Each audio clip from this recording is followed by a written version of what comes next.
ನಮ್ಮ ಆಯಿ 3 ತಿಂಗಳ ಗುಡಿಸಲ ಹಾಕೊಂಡು ಹೊಲದಾಗನ ಗುಡಿಸಲ ಹಾಕೊಂಡು ಬಿಳಿಜಾಳ ಸುಗ್ಗಿ ಮುಗಿತಕ್ಕ ಹೊಲ ಬಿಟ್ಟು ಬರ್ತಿರ್ಲಿಲ್ಲ. ಎಲ್ಲ ರೈತರು ಹೊಲದಾಗ ಎಲ್ಲರೂ ಗುಡಿಸಲ, ಎಲ್ಲರೂ ಊಟ ಮಾಡೋರು. ಸಂಜೆ ಮುಂದೆ ನಮ್ಮ ಆಯಿ ನಮ್ಮ ಅಜ್ಜಿ ಸಾಂಬಾರು ಮಾಡಿ ಒಂದು ಕೂ ಹೊಡೆದು ಬಿಡ್ತಿದ್ದಳು. ಕೂ ಹೊಡೆದ್ರೆ ಸುತ್ತ ಹೊಲದಾಗ ಯಾರ್ಯಾರು ಇದ್ರಲ್ಲ ಅವರೆಲ್ಲ ಗಂಗಾಳ ರೊಟ್ಟಿ ಹಿಡ್ಕೊಂಡು ನಮ್ಮ ಹೊಲಕ್ಕೆ ಬರೋರು. ನಮ್ಮ ಆಯಿ ಅವ್ರೆಲ್ಲರಿಗೆ ಸಾಂಬಾರು ಮಾಡಿ ಹಾಕಾಕಿ ಭಾಳ ಚಂದದು. ಬೆಳಗ್ಗೆ ಎದ್ದು ಕೂಡಲೇನ ಮತ್ತೆ ಒಂದು ಸಾರಿ ಚಾ ಮಾಡಾಕಿ. ಚಾ ಮಾಡೋದಂದ್ರೆ ಹೆಂಗದು, ಈಗಡೆ ಚಾ ಪುಡಿ ಅವು ಇವು ಇರಲಿಲ್ಲ, ಅವ್ರಿ ಹೂವು ಹಾಕಿ ಕುದಿಸಿ ಚಾ ಮಾಡ್ತಿದ್ದಳು. ಮತ್ತೊಂದು ಕೂ ಹೊಡೆದಳಂದ್ರೆ ಸಾಕು ಅವರೆಲ್ಲರೂ ಗಂಗಾ ಹಿಡ್ಕೊಂಡು ಬರೋರು, ಅವರೆಲ್ಲರಿಗೆ ಚಾ ಹಾಕಾಕಿ. ಇದು ನಮ್ಮ ಹಳ್ಳಿ ಬದುಕದು. ಏನು ಚಂದಿತ್ತು ಆ ಹಳ್ಳಿ ಬದುಕು ನೋಡ್ಬೇಕು.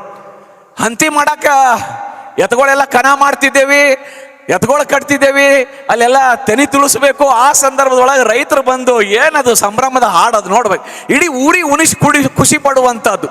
ನಾವೆಲ್ಲ ಸಣ್ಣ ಸಣ್ಣ ಸಾಲಿ ಹುಡುಗರು ಭಾಳ ತಂಡಿರ್ತಿತ್ತು ಅವಾಗ ಎಲ್ಲರೂ ಏನು ರೈತರು ಕಣಕಿ ತೆನಿ ಕೊಯ್ದು ಕಣಕ್ಕೆ ಹಾಕಿ ಮೊದಲದು ಗೂಡು ಕಟ್ತಿದ್ರು. ಗೂಡದಾಗಿನ ತೊಗೊಂಬಂದು ತೆನಿ ಎಲ್ಲ ಕತ್ತರಿಸಿ ಹಾಕಿ ಮುಂದೆ ಅವು ಏನು ಉಳಿತಿದ್ವು ಅಲ್ಲಿ ದಂಟ ಅವ್ನ ಕಾಲು ಹಾಕ್ತಿದ್ರು. ನಮಗೆ ಭಾಳ ಚಳಿ ಇತ್ತು. ಆಯಿ ಭಾಳ ತಂಡು ಹಿಡಿಕತ್ತೈತಿ ಅಂತ ನಾವು ಅಂದೇವಂದ್ರೆ ಜ್ವಾಳ ತುಂಬಾಕಿ ಏನು ಚೀಲ ತಂದಿರ್ತಿದ್ರಲ್ಲ, ಒಂದೊಂದು ಚೀಲ ಕೊಡಾಕಿ ನಮ್ಮ ಆಯಿ. ಆ ಚೀಲದಾಗ ಕಾಲು ಸೇರಿಸ್ಕೊಂಡು ಹೋಗಿ ಕಣಕಿ ಕಾಲ್ದಾಗ ಮಲ್ಕೊಂಡೇವಂದ್ರೆ ತಂಡಿಲ್ಲ ಪಂಡಿಲ್ಲ. ಏನು ಚಂದಿತ್ರಿ ಅದು ಬದುಕ, ಎಲ್ಲಿ ಹೋಗ್ತದು ಹಳ್ಳಿ ಬದುಕ ಅಂತ ರೈತ ಹಾಡ್ತಿದ್ದ. ತುಂಬಿದ ಹೊಳಿಯಾಗ ಕೊಂಬ ಕಾಣಿಸತಾವ, ತುಂಬಿದ ಹೊಳಿಯಾಗ ಕೊಂಬ ಕಾಣಿಸತಾವ, ಬಂಗಾರದ ಇನಿಯ ಬಸವಣ್ಣ, ಬಂಗಾರದ ಇನಿಯ ಬಸವಣ್ಣ ಬರುವಾಗ ನಾವೆದ್ದು ಕೈಯ ಮುಗಿದೇವೋ ಹೊರನೆಡೋ.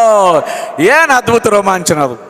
ಬೆಳ್ಳಾನೆ ಎರಡೆತ್ತು ಬೆಳ್ಳಿಯ ಬರುಕೋಲ, ಬೆಳ್ಳಾನೆ ಎರಡೆತ್ತು ಬೆಳ್ಳಿಯ ಬರುಕೋಲ, ಬಂಗಾರದ ಚಡಿಯೋ ಕೈಯಾಗೋ, ಬಂಗಾರದ ಚಡಿಯ ಕೈಯಾಗ ಹಿಡಕೊಂಡು ಹೊನ್ನ ಬಿತ್ಯಾರೋ ಹೊಳಿಸಾಲೋ ಹೊರನೆಡೋ. ಏನು ರೋಮಾಂಚನ ಅದು. ಮೆಟ್ನಾಲಿಗೆ ಹಚ್ಚಿ ತೆನಿ ತುಳಿಸಿ ಬುಟ್ಟ್ಯಾಗ ಅವನು ತಗೊಂಡು ತೂರಾಕ್ ಹತ್ತಿದ್ರೆ ಗಾಳಿ ಬಿಡುತ್ತಕ್ಕ ಕಾಯ್ಬೇಕು ಅದು ಸಂದರ್ಭ. ಏನದು ಹಳ್ಳಿ ಬದುಕನ್ನ ಬದುಕಿದವ್ರಿಗೆ ಗೊತ್ತಾಗ್ತದ ಅದು ಏನು ಚಂದಿತ್ತು ಆ ಬದುಕು ಅನ್ನುವಂಥದ್ದು. ಅದಕ್ಕೆ ಅಂತ ಹಳ್ಳಿ ಬದುಕನ್ನ ಮತ್ತೆ ನೆನಪು ಮಾಡಿಕೊಡೋದಕ್ಕೆ ನೀವೆಲ್ಲ ಇಲ್ಲಿ ಸೇರಿದ್ದೀರಿ. ಭಾಳ ಚಂದಿತ್ತು ಅವಾಗ. ಎತ್ಗೊಳಗಿ ದನಗೊಳಗಿ ಕಾಲ್ಬ್ಯಾನಿ ಬಾಯ್ಬ್ಯಾನಿ ಬರ್ತಿದ್ದು ರೀ. ಅವಾಗ ಯಾರೋ ದನದ ಡಾಕ್ಟರು ಇರಲಿಲ್ಲ, ವೆಟರ್ನರಿ ಹಾಸ್ಪಿಟಲ್ಲು ಇರಲಿಲ್ಲ. ಆ ಸಂದರ್ಭದೊಳಗೆ ಜಾಯವಾಡಿಗೆ ಮುತ್ಯಾನ ಕಡೆ ಎತ್ಗಳು ತಗೊಂಡು ಹೋಗಿ ಪ್ರಸಾದ ಹಚ್ಕೊಂಡು ಬರ್ತಿದ್ರು ನಮ್ಮ ರೈತರು. ಹೊಕ್ಕಿತ್ತದು ಕಾಲ್ಬ್ಯಾನಿ ಬಾಯ್ಬ್ಯಾನಿ. ಅದಕ್ಕೊಬ್ಬ ಪೀಡ ತೆಗ್ಯಾವ ಬರ್ತಿದ್ದ ದೀಪಾವಳಿ ಹಬ್ಬದಾಗ. ಹಣಸಿ ಹುಲ್ಲಿನ ನಾಗಪ್ಪನ ಮಾಡ್ಕೊಂಡು ನಾಗಪ್ಪನ ಹಿಡಿಯಾಗ ಒಂದು ಪಣತಿ ಇಟ್ಕೊಂಡು ಎಲ್ಲೆಲ್ಲಿ ಆಕಳ ಕಟ್ಟಿಯೋ ದನಗಳು ಕಟ್ಟಿಯೋ ಅಲ್ಲಿಗೆ ಬರಾವ. ಹಂಡಾಕಳ ಬಂಡಾಕಳ ಗುಡ್ದಾಗ ಹೋಗಿ ಮೇದಿರ್ಬೇಕು, ಮಡ್ಯಾಗ ಬಂದು ಇದಿರ್ಬೇಕು. ಮಾರ್ ಹುಲ್ಲಿಗೆ ಜೋರ್ ಹಾಲ, ಜೋರ್ ಹಾಲಿಗೆ ಕೆನಿ ಮೊಸರ, ಕೆನಿ ಮೊಸರಿಗೆ ಗಮ್ ತುಪ್ಪ, ಗಮ್ ತುಪ್ಪಕ್ಕೆ ಬಾಳ್ ರೊಕ್ಕ. ಅಂಟಿಗೋ ಪಂಟಿಗೋ ಎಣ್ಣೆ ರೊಟ್ಟಿ ಗಾಣಿಗೋ, ರೊಟ್ಟಿ ಬುತ್ತಿ ಚಾನಿಗೋ, ನಿಮ್ಮ ಎತ್ತಿನ ಪೀಡ ಹೊಳೆ ಹಚ್ಗೋ, ನಿಮ್ಮ ಆಕಳ ಪೀಡ ಹೊಳೆ ಹಚ್ಗೋ ಅಂದು ಬಿಟ್ರೆ ಪೀಡ ತೆಗೆದು ಹೋಗಿದ್ದ. ಎಲ್ಲಿ ಹೋದವ ಪೀಡ ತೆಗ್ಯಾವ, ಎಲ್ಲಿ ರೈತಗಳು ಎಲ್ಲ ಅಂತ.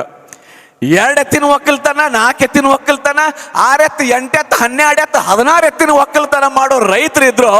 2 ಎತ್ತಿಗೂ ಗತಿ ಇಲ್ಲದಂತ ಸ್ಥಿತಿ ಇವತ್ತು ಬಂದದ. ಆದ್ರೆ ಇಂಗ್ಲೇಶ್ವರ ಗ್ರಾಮದೊಳಗ ಈ ಬ್ಯಾಚಿನವರು ಈ ಊರಾಗ 90 ಜನ ರೈತರು ಎತ್ತುಗಳು ಕಟ್ಟಿ ಇನ್ನೂ ಅವ್ರು ಎತ್ತುಗಳು ಕಟ್ಟ್ಯಾರ ಅನ್ನೋದೇ ಒಂದು ಸೌಭಾಗ್ಯ. ಅವರನ್ನು ಸನ್ಮಾನ ಮಾಡಿದ್ರೆ ಅದು ನಮ್ಮ ನಂದಿ ಉಳಿಸಿ ಅನ್ನುವಂತ ಒಂದು ಆಂದೋಲನ ಆರಂಭ ಮಾಡಿರುವ ಬಸವರಾಜ ಕೃಷಿ ಕಾಯಕ ಕೃಷಿಕರು ರೈತರು ಯಾರು ಉಳಿಯಲ್ರಾಗ್ಯಾರ. ಎತ್ತುಗಳು ಉಳಿಯಲಾಗ್ಯಾವು. ಎತ್ತುಗಳು ಉಳಿಲಿಲ್ಲ ಅಂದ್ರೆ, ನಂದಿ ಬೆಳಿಲಿಲ್ಲ ಅಂತಂದ್ರ ಬದುಕು ಬೆಳಂಗಿಲ್ಲ. ಈಗೇನು ಅರ್ಭಟ ಐತಿಲ್ಲ ಇದು ಭಾಳ ದಿವಸದ ಅಲ್ಲ, ಜಲ್ದಿ ಮುಗ್ಗಿ ಹೋಗ್ತದ ಇದು. ಅದಕ್ಕೆ ನಂದಿ ಉಳಿಸಬೇಕಾಗ್ಯದ. ಅದಕ್ಕೆ ನೀವು ಕೆಲಸ ನೀವು ಅದಕ್ಕೆ ಹಚ್ಚ್ರಿ ಅಂದಾಗ ಸಿದ್ದೇಶ್ವರ ಅಪ್ಪಗಳ ಮಾತನ್ನು ನಂಬಿ ಅವರು ತಮ್ಮ ನೌಕರಿಗೆ ಲಕ್ಷ ಪಗಾರ ಬರೋ ನೌಕರಿ ಬಿಟ್ಟು ಆ ಕಾಯಕಕ್ಕೆ ನಿಂತಾರಲ್ಲ, ಅವ್ರಿಗೆ ಒಂದು ಜೋರಾದ ಚಪ್ಪಾಳೆಗಳನ್ನು ಈ ಸಂದರ್ಭದಲ್ಲಿ ಕೊಡಬೇಕು ಅನ್ನುವಂಥ ಮಾತುಗಳನ್ನು ಈ ಸಂದರ್ಭದೊಳಗೆ ಹೇಳಿ ಮಾತಾಡೋರೆಲ್ಲ ಭಾಳ ಜನ ಇದ್ದಾರೆ. ನಿಮಗೆ ಒಂದು ಮಾತು ನಾವು ನೆನಪು ಮಾಡ್ಕೋತೀವಿ. ಹಳ್ಳಿಗಳು ಸ್ವಾವಲಂಬಿ ಹಳ್ಳಿಗಳು ಆಗದೆ ಹೋದ್ರೆ ಬರೀ ಇನ್ನೊಬ್ಬರ ಮೇಲೇನೆ ನಾವು ನಿಂತ್ಕೊಂಡು ಬಿಟ್ಟೇವಂತಂದ್ರೆ ನಾವು ಭಾಳ ಕಳ್ಕೋತೀವಿ. ಅವಾಗ ಪ್ರತಿ ಹಳ್ಳಿಗಳು ಸ್ವಾವಲಂಬಿ ಹಳ್ಳಿ, ಯಾರೂ ಕಡಿಮೆ ಅಲ್ಲ. ಈಗೇನು ನಿಮಗೇನು ಗಳೆ ಸಾಮಾನು ಮಾಡಿ ಕೊಟ್ಟನಲ್ಲ, ಅವ್ನು ಬರೇ ಬಡಿಗೆ ಅಂತಿದ್ದಿಲ್ಲ, ಬಡಿಗೌಡ ಅಂತ ಕರಿತಿದ್ದೆವು. ಯಾರು ನಮಗ ಕೂಡ ಕುರುಪಿ ಅವನ್ನೆಲ್ಲ ಬಾಯಿ ಹೆನಿಸ್ಕೊಡ್ತಿದ್ದ ಅವ ಕುಂಬಾರ ಅವ ಅಂತಿದ್ದ, ಅವ ಕಂಬಾರ ಅಂತಿದ್ದಿಲ್ಲ, ಕಂಬಾರ ಗೌಡ ಅಂತ ಕರಿತಿದ್ರು ಅವ್ನು. ನೋಡ್ರಿ ಎಷ್ಟು ರೈತರದ ಅದು ಒಂದು ಅದ್ಭುತವಾದಂಥದ್ದು. ಯಾರು ನಮಗ ಗಡಿಗೆ ಮಾಡಿಕೊಡ್ತಾರ, ಪಾತ್ರೆ ಮಾಡಿಕೊಡ್ತಾರ, ಅವ್ನು ಕುಂಬಾರ ಗೌಡ ಅಂತ ಕರಿತಿದ್ರು. ಊರಾಗಿ ಯಾರು ಕಾಯಕ ಅದು ಆಯಗಾರಿಕೆ ಅಂತ ಯಾರು ಮಾಡ್ತಿದ್ರಲ್ಲ ಅವ್ರಿಗೆಲ್ಲ ಭಾಳ ಕಿಮ್ಮತ್ತು ಕೊಟ್ಟು ಸಾಕಿದಂಥವ್ರು ನಮ್ಮ ರೈತರು. ಅದಕ್ಕೆ ಕೂರ್ಗಿಗೆ ಮೂರು ತಾಳ್ನೊಳಗ ರೈತರದೊಂದು ಸಂಸ್ಕಾರ ಸಂಸ್ಕೃತಿ ಏನಿತ್ತಂದ್ರ, ಒಂದು ಕೂರ್ಗಿ ತಾಳ್ನಾಗ ಬೀಳುವಂತ ಕಾಳಿನಾಗ ಏನು ಬೆಳೀತದಲ್ಲ ಅದು ಪಶು ಪಕ್ಷಿ ಹಕ್ಕಿಗಳಿಗೆ ಆಗಬೇಕು. ಇನ್ನೊಂದು ತಾಳ್ನಾಗ ಏನು ಬೀಳ್ತದಲ್ಲ ಅದು ಯಾರ್ಯಾರು ನಮ್ಮ ಹೊಲಕ್ಕೆ ಕೃಷಿಗೆ ಸಹಾಯ ಮಾಡ್ಯಾರಲ್ಲ, ಐಗಾರು, ಕುಂಬಾರು, ಕಂಬಾರು, ಬಡಿಗೌಡ್ರು, ಅವ್ರು ಯಾರ್ಯಾರು ಅದಾರಲ್ಲ ಐಗಾರಿಕೆ ಮಾಡಿದವರು ಅವ್ರಿಗೆ ಸಲ್ಲಬೇಕು. ಇನ್ನೊಂದು ತಾಳ್ನಾಗ ಬೀಳುವಂತ ಕಾಳು ಬೆಳೆದೇನು ದೊಡ್ಡ ರಾಶಿ ಆಗುತ್ತಲ್ಲ ಅದು ರೈತಿಗೆ ಸಲ್ಲಬೇಕು ಅಂತ ಹೇಳಿ ರೈತಾಪಿ ಮಾಡಿದವ್ರಿ ನಮ್ಮ ಜನರೇ. ರಾಶಿ ಮಾಡುವ ಹೊತ್ನ್ಯಾಗ ಆ ಹೋಗು ದಾರಿ ಒಳಗೆ ಅಡ್ಡ ಹೋಗಿ ಒಂದು ಮಣ್ಣು ತಗೊಂಡು ಒಂದು ದಾರಿ ಅಡ್ಡ ಹಾಕ್ತಿದ್ರಲ್ಲಿ. ಯಾಕೆ ಹಾಕ್ತಿದ್ರು? ಯಾರ ಹೋಗೋ ಹೊತ್ನ್ಯಾಗ ಐಗಾರು ಯಾರೋ ಒಬ್ರು ಹೋಗೋವ್ರಿಗೆ ಇಲ್ಲಿ ರಾಶಿ ನಡ್ಯಾಕತ್ತದ, ನೀವು ಬರ್ರಿ ಅಲ್ಲಿ ನಿಮಗೆ ನಾವು ಐಗಾರಿಕೆ ಕೊಡ್ಬೇಕಾಗ್ಯದ ಅಂತ ರೈತ ಹೇಳಬೇಕು. ಅದಕ್ಕೆ ಹೋಗೋ ದಾರಿಗೆ ಅಡ್ಡಲಾಗಿ ಮಣ್ಣಿಂದ ಒಂದು ಒಡ್ಡಿ ಕಟ್ತಿದ್ದ, ಅದು ಗೊತ್ತಾಕಿತ್ತು ಇಲ್ಲಿ ರಾಶಿ ನಡೆದದ ಅಂತ ಹೇಳಿ. ಇದು ನಮ್ಮ ಹಳ್ಳಿ ಬದುಕ್ರಿ. ಏನು ಅದ್ಭುತವಾದಂಥ ಬದುಕದು. ಅದಕ್ಕೆ ಬಸವಣ್ಣ ಹೇಳ್ತಾರ, ಯಾರನ್ನ ಪೂಜೆ ಮಾಡ್ಬೇಕಾಗಿ ಅಲ್ಲ, ಬಸವ ಹುಟ್ಟಿದ ಈ ನೆಲದೊಳಗ ಬಸವಣ್ಣ ಕೃಷಿ ಕಾಯಕಕ್ಕೆ ಎಂತ ಒಂದು ಬೆಲೆ ತಂದು ಕೊಟ್ಟಿದ್ರು ಅಂದ್ರೆ ಅವ್ರು ಹೇಳ್ತಾರ, ಕೃಷಿ ಕೃತ್ಯ ಕಾಯಕ ಮಾಡುವ ಸದ್ಭಕ್ತನ ಪಾದವ ತೋರಯ್ಯ. ಕೃಷಿ ಕೃತ್ಯ ಕಾಯಕವ ಮಾಡುವ ಸದ್ಭಕ್ತನ ಪಾದವ ತೋರಯ್ಯ.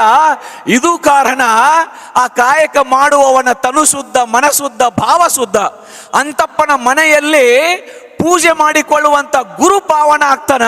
ಅದಕ್ಕೆ ಆ ಕೃಷಿ ಕಾಯಕ ಮಾಡೋರು ಯಾರು ಅದಾರಲ್ಲ ಅವ್ರ ಮನೆಯೊಳಗೆ ಹೋಗಿ ಪೂಜೆ ಮಾಡ್ಕೋಬೇಕು, ಗುರುಗಳ ಪಾವನ ಆಗ್ಬೇಕು ಅಂದ್ರಂತ ಬಸವಣ್ಣನವರು ಕೃಷಿ ಕಾಯಕದ ಬಗ್ಗೆ ಅವರು ಮಾತಾಡ್ತಿದ್ರು. ನಿಮಗೆ ಗೊತ್ತದ, ಅದೇ ಒಂದು ಸಂದರ್ಭದಾಗ ಒಕ್ಕಲಿಗ ಮುದ್ದಣ್ಣ ಅಂತ ಬರ್ತಾರ 12ನೇ ಶತಮಾನದಾಗ. ಅವರು ಬರೀತಾರ, ಅಂಗವೇ ಭೂಮಿಯಾಗಿ, ಲಿಂಗವೇ ಬೆಳೆಯಾಗಿ, ವಿಶ್ವಾಸವೆಂಬ ಭತ್ತ ಬಲಿದು ಉಂಡು ನೀನು ಖುಷಿಯಾಗಿರು ಕಾಮ ಭೀಮ ಜೀವಧನದೊಡೆಯ ಅಂತ ಹೇಳಿ ಒಕ್ಕಲಿಗ ಮುದ್ದನ್ನ ಬರೀತಾರೆ. ಏಲೇಶ ಕೇತಯ್ಯ ಬರೀತಾರ. ಎಷ್ಟೊಂದು ಜನ ಶರಣ ರೈತರು ಬರ್ತಾರ. ಅವ್ರೆಲ್ಲರ ಮಾತುಗಳನ್ನು ನಾವೆಲ್ಲ ಕೇಳೋದದ. ಈ ಸಂದರ್ಭದೊಳಗ ಬಹಳ ಪ್ರೀತಿಯಿಂದ ನಾನಾಗೌಡ್ರು ಅವ್ರ ಗೆಳೆಯರ ಬಳಗ ನಮ್ 2007 ಆದಾವ ನಮ್ಮ ಜ್ವಾಳ ಉಳಿದಾವ ನಮ್ಮ ಹಾಡ, ಆದಾವ ನಮ್ಮ ಜ್ವಾಳ ಉಳಿದಾವ ನಮ್ಮ ಹಾಡ, ಈಗ ಸಾಕವ್ವ ನಿನಕಲ್ಲ, ಈಗ ಸಾಕವ್ವ ನಿನಕಲ್ಲ ಬೆರಳಿಗೆ ಹಾಕಿದ ಉಂಗೂರ ಸವಿದಾವೋ ಅಂತ ಜನಪದ ತಾಯಿ ಹಾಡ್ತಾಳೆ. ಭಾಳ ಜ್ವಾಳ ತಂದಳು, ಪುಟ್ಟ್ಯಾಗ ಇಟ್ಕೊಂಡು ಜ್ವಾಳ ಬೀಸಾಕತ್ತಿದಳು, ಹಾಡು ಹಾಡಕತ್ತಿದಳು. ತಂದಿದ್ದು ಜ್ವಾಳ ಖಾಲಿ ಅದು ಕರೆ, ಆಕಿನ ಎದಿ ಒಳಗಿನ ಹಾಡು ಖಾಲಿ ಆಗ್ಲಿಲ್ಲ. ಹಾಡಿನ ಹಾಗೆ ಇದ್ದಂಗಿದ್ರು ನಮ್ಮ ಹೆಣ್ಮಕ್ಳು. ಈ ಒಂದು ಹಾಡು ಗೊತ್ತಿಲ್ರಿ, ಒಂದ ಹಾಡು ಗೊತ್ತು ನಮ್ಮ ಹೆಣ್ಮಕ್ಳಿಗೆ. ಸಣ್ಣ ಮಕ್ಕಳನ್ನ ರಮಿಸ್ಬೇಕಂದ್ರೆ ಬಾರ ಬಾರ ಗುಬ್ಬಿ ಚೂಹ ಅಂದು ಬಿಟ್ರೆ ಮಲಗೋರು ಮಕ್ಕಳು ಮಲ್ಕೊಳಂಗಿಲ್ರಿ, ಮಲಗಿದ ಮಕ್ಕಳು ಗಬಕ್ಕನ ಹೇಳ್ತಾವಂತ. ಅಷ್ಟು ಹಾಡು ಅವತ್ತು ನಮ್ಮ ತಾಯಂದಿರು ಜ್ವಾಳ ಬೀಸಿದ್ರು ಹಾಡು ಮುಗಿತಿದ್ದಿಲ್ಲ. ಹಂಗಂತ ಹೇಳಿ ನನ್ನ ಕರೆದ್ರಿ, ಭಾಳ ಖುಷಿ ಆಗ್ಯದ. ನೀವು ಎಲ್ಲ ಈ ಬ್ಯಾಚಿನವ್ರಿಗೆಲ್ಲ ಹಾಡ್ತಾಳಂದ್ರೆ, ಕಲ್ಲು ಕೊಟ್ಟವುಗ ಎಲ್ಲ ಭಾಗ್ಯವೂ ಬರಲಿ, ಕಲ್ಲು ಕೊಟ್ಟವುಗ ಎಲ್ಲ ಭಾಗ್ಯವೂ ಬರಲಿ, ಪಲ್ಲಕ್ಕಿ ಮ್ಯಾಲ ಮಗ ಬರಲಿ, ಪಲ್ಲಕ್ಕಿ ಮ್ಯಾಲ ಮಗ ಬರಲಿ, ಮಲ್ಲಿಗೆ ಮುಡಿವ ಸೊಸೆ ಬರಲಿ, ಮಲ್ಲಿಗೆ ಮುಡಿವ ಸೊಸೆ ಬರಲಿ ಅಂತ ಹಾಡ್ತಾರಲ್ಲ, ಹಂಗೆ ನಿಮಗೆಲ್ಲ ಭಾಗ್ಯ ಬರಲಿ ಅಂತ ಈ ಸಂದರ್ಭದಲ್ಲಿ ನಾರಾಯಣ ಸಾಳುಂಕೆ ಅನ್ನುವಂಥ ಒಬ್ಬ ರೈತ 1 ಎಕರೆಗೆ 120 ಟನ್ ಕಬ್ಬು ಬೆಳೆದು ಆತ ರೆಕಾರ್ಡ್ ಮಾಡ್ತಾನೆ. ಅವನನ್ನ ಕೃಷಿ ಸಚಿವರು ಕರೆಸಿ ಸನ್ಮಾನಗೊಳಿಸ್ತಾರೆ. ಇದು ಬೇಕಾಗಿರೋದು, ಇವತ್ತು ನಮಗೆ ಬೇಕಾಗಿರೋದು.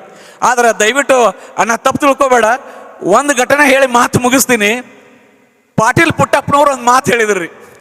ಒಬ್ಬ ಕೃಷಿ ಸಚಿವರಿದ್ರಂತ, ಆ ಕೃಷಿ ಸಚಿವರನ್ನ ಒಂದು ಸಾರಿ ಸಕ್ರಿ ಕಾರ್ಖಾನೆ ಕರ್ಕೊಂಡ್ಬಂದ್ರಂತ. ಸಕ್ರಿ ಕಾರ್ಖಾನೆ ಕರ್ಕೊಂಡು ಬಂದಾಗ ಈ ಸಕ್ರಿ ತೆಗಿದು ಅದು ಎಲ್ಲ ನಡೆದಿತ್ತು, ಭಾಳ ಚಲೋ ನಡೆದಿತ್ತು. ಅದನ್ನ ಹಂಗೆ ನೋಡುವ ಹೊತ್ನ್ಯಾಗ ಒಬ್ಬ ಹೇಳಿದ್ನಂತ, ಇದಕ್ಕಿಂತ ಹೆಚ್ಚಿಗ್ರಿ ಇದ್ರ ಬೈ ಪ್ರಾಡಕ್ಟ್ಸ್ ಭಾಳ ಲಾಭ ಐತ್ರಿ ಅಂದ್ರಂತ.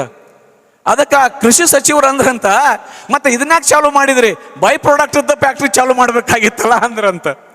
ಕಬ್ಬು ಬೆಳೆದ ಮೇಲೆ ಅದರಿಂದನೇ ಬೈ ಪ್ರಾಡಕ್ಟ್ ಆಗ್ತಾವ ಅನ್ನುವಂತ ಅರಿವಿಲ್ದಂಥವ್ರು ಕೃಷಿ ಸಚಿವರಾಗಿರ್ತಾರ.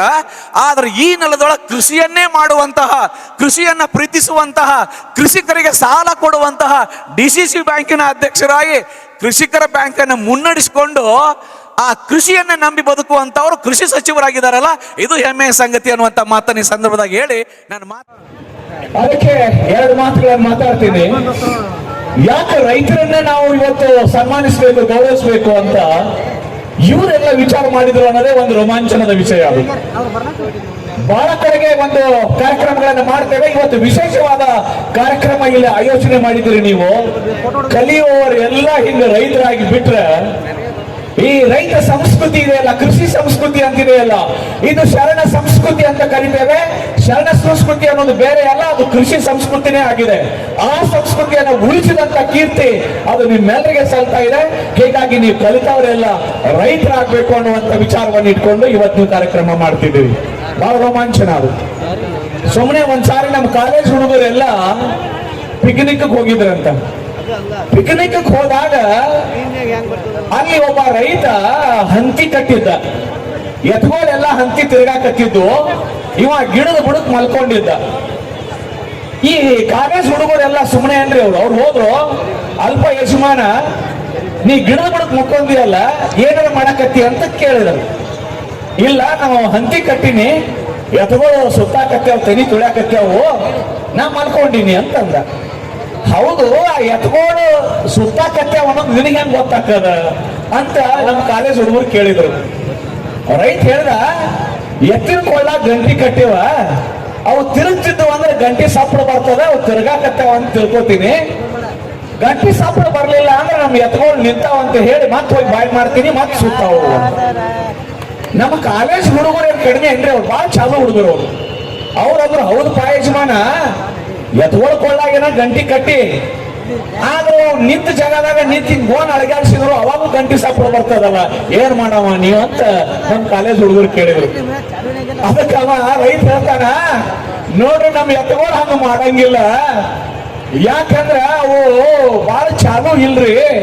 ಯಾಕೆ ಹಂಗ ಮಾಡಂಗಿಲ್ಲ ಅಂದ್ರೆ ಅವು ನಿಮ್ಗೈತೆ ಡಿಗ್ರಿ ಪಾಸ್ ಆಗಿಲ್ರಿ ಅಂತ ಅವ ರೈತ ಹೇಳಿದಂತ.